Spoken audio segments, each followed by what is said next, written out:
Selamat datang di channel Cerita Cinta, channelnya cerita cinta romantis. Sebelum lanjut, mohon dukungannya dengan like dan subscribe dulu. Hasrat Nikmat Sugar Daddy, bagian 46. Katakan, sialan. Siapa yang menyuruh kalian melakukan ini?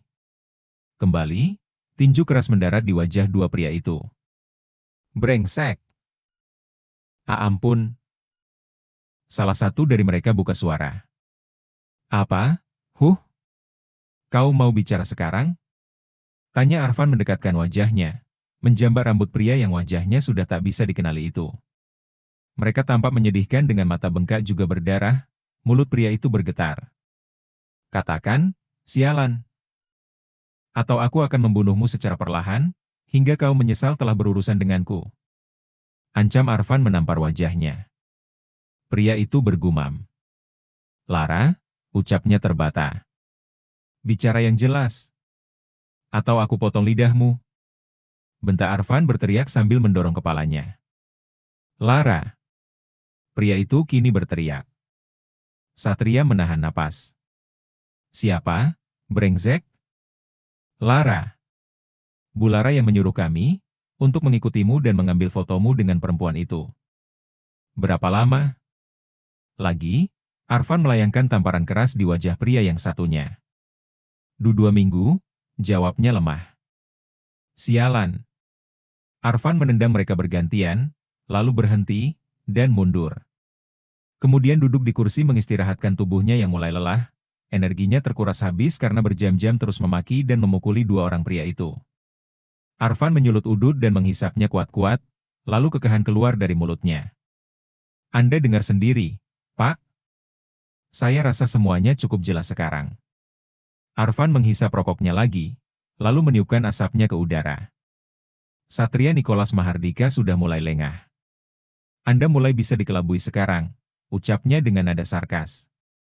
Rasa cintamu yang berlebihan kepada seorang perempuan, sudah membuatmu hilang akal, lanjutnya. Anda bahkan tidak sadar sudah menyakiti dia, cibir Arfan menggeram. Rahang Satria mengeras, ucapan telak menohok egonya. Namun pria 30 tahun itu benar, dia sangat-sangat benar. Sekarang giliran Anda untuk menentukan sikap.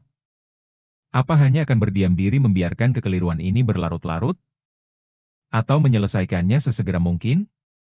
Terserah Anda, Pak. Ujar Arfan beringsut, lalu keluar dari ruang penyiksaan tersebut.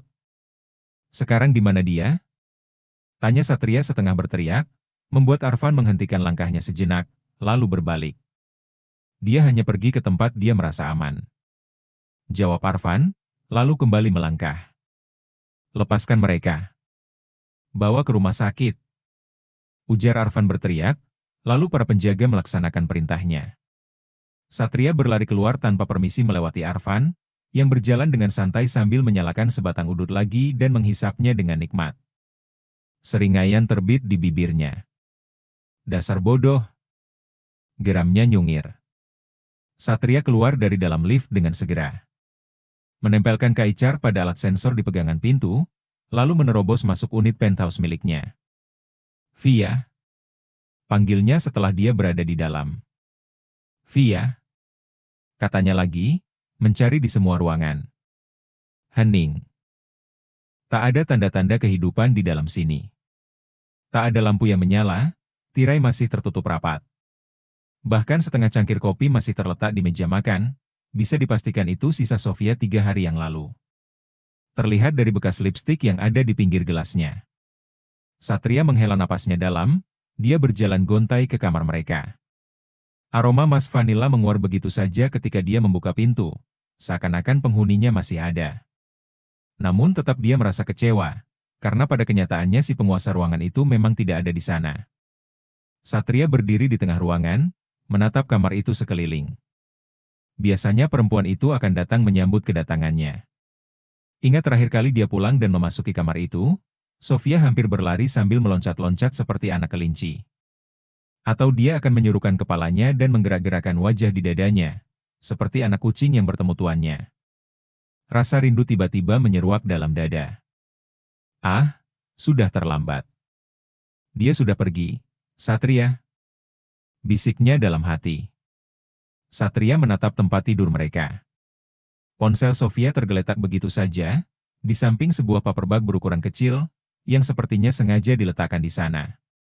Pria itu segera menghampiri dan meraihnya, merogoh isi di dalamnya. Selembar kartu ucapan berwarna ungu dengan tulisan cantik berwarna emas. Happy 40, birthday Papa Bear. Semoga selalu sehat, selalu tampan, dan selalu bahagia. Aku mencintaimu. Sebuah jam tangan berwarna hitam dalam kotak sebagai kado, dan sepasang lingerie sutra berwarna ungu menjadi hadiah tambahan ulang tahunnya. Hati Satria mencelos. Bahkan di hari terakhirnya di sini, dia masih ingat untuk memberikan kado ulang tahun. Tidak. Aku belum terlambat, aku masih bisa mengejarnya, batin Satria meledos. Lalu dia memasukkan ponsel Sofia dan jam tangan ke dalam saku jasnya, sementara lingerie dia kembalikan pada paperbag dan menaruhnya di tempat tidur. Satria segera keluar dari apartemen untuk mengejar Vianya.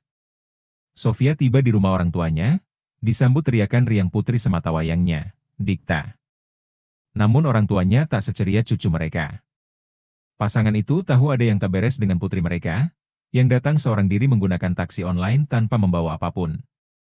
Akhirnya, Sofia membuka permasalahan yang dia hadapi kepada kedua orang tuanya. Rasanya dia tak kuat untuk memendam ini lagi sendirian.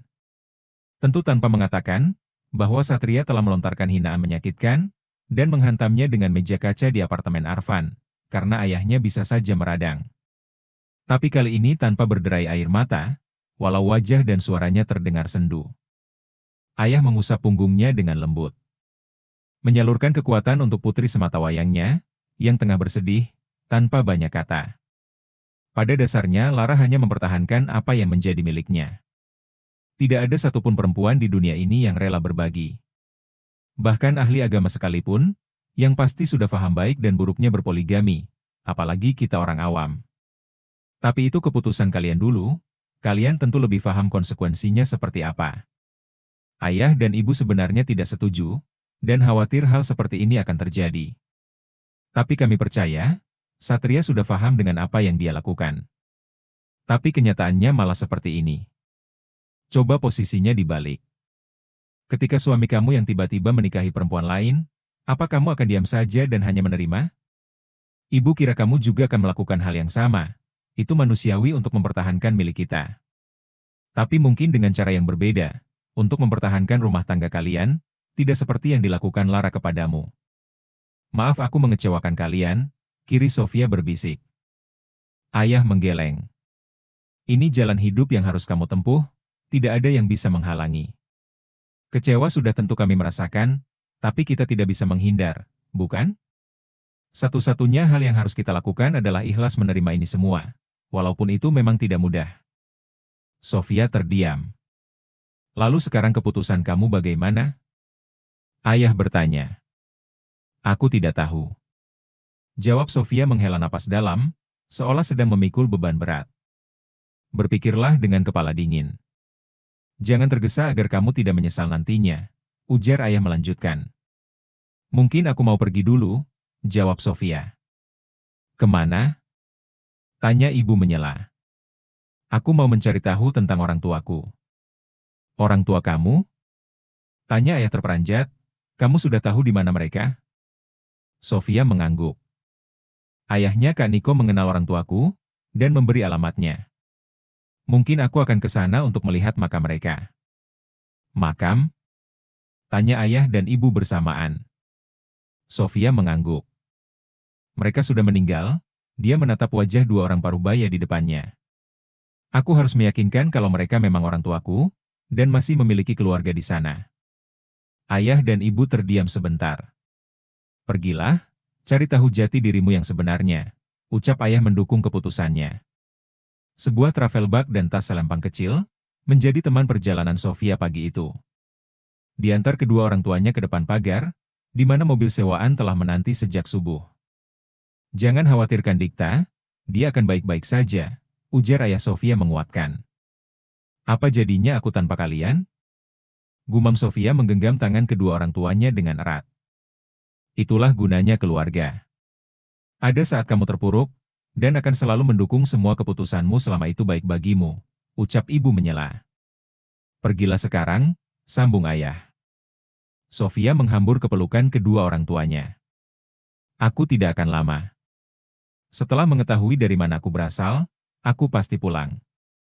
Ucap Sofia, mencium punggung tangan ayah dan ibunya bergantian. Keduanya mengangguk dengan menyunggingkan senyum. Aku pergi ya, Bu. Mobil Zavana yang dinaiki Sofia pun melaju. Pasangan parubaya ini menatap kepergian putri mereka, hingga mobil itu menghilang di tikungan. Dan disinilah Sofia sekarang, di sebuah kampung terpencil di daerah Ciamis. Melewati jalan setapak yang masih berbatu bercampur tanah, dengan hutan di sisi kiri dan kanannya. Setelah menempuh perjalanan seharian dari Bandung, dengan jeda beberapa jam untuk istirahat. Mobil Zavana Silver itu tiba di depan sebuah rumah semi permanen, tentu setelah bertanya ke sana kemari. Yang akhirnya ada seorang penduduk setempat yang bersedia mengantar Sofia, hingga dia sampai di depan rumah itu. Sofia turun dari mobil, lalu berdiri menatap bangunan yang sepi itu. Halaman rumahnya luas seperti rumah kampung kebanyakan, dengan pohon dan tanaman hijau di sekelilingnya sebagai pagar. Sofia menghela napas dalam, lalu menghembuskannya dengan pelan. Bersiap untuk kemungkinan terburuk, jikalau ternyata yang akan dia temui hari ini bukanlah keluarganya. Assalamualaikum. Sofia mengetuk pintu dan mengucapkan salam. Tak ada sahutan. Sofia mengetuk pintu lagi. Assalamualaikum, mengulang salamnya. Masih sepi.